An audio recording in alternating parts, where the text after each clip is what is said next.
नमस्कार शेतकरी बांधवांनो, आज आपण शिवानंद भालेराव राहणार शिंदीकर यांच्या कापसाच्या प्लॉटवर आलेलो आहोत.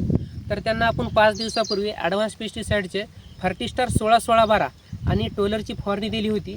तर आपण त्यांच्याकडून विचारून घेऊ की त्यांना त्याचे रिझल्ट कसे आले.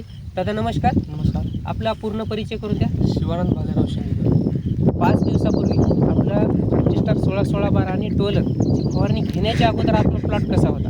प्लॉट का बघा, आता हे आपला कापूस आणि हे कापसाच्या पानाच्या खालच्या साईडला ह्याच्यावर तुडतुडे आणि माव असं पडलं होतं. आणि दुसरी गोष्ट, त्या माव आणि तुडतुडीनं हे पान असं खाली असं हे होऊ लागलं, म्हणजे असं पिंगळा होऊ लागला.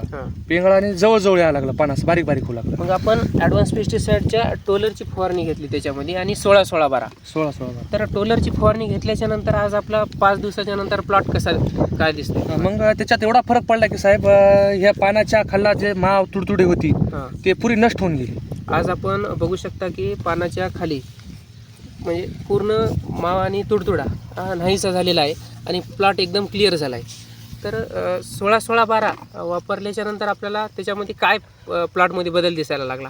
16-16-12 वापरल्याच्या नंतर पानाचा आकार वाढायला लागला आणि पान पुरं नॅचरली हिरो व्हायला लागलं. आणि दुसरी याची वाढ होऊ लागली आणि याला दुसरा त्याचे पान नवीन असे बारीक बारीक फुटायला लागले. तर तुम्ही बघा साहेब, एवढा फरक पडला आता 16-16-12. म्हणजे आज प्लॉटची कंडिशन तेवढं मावा आणि तुडतुडा असताना सुद्धा एवढा प्लॉट क्लिअर झाला आणि प्लॉटची वाढ सुद्धा व्हायला लागली.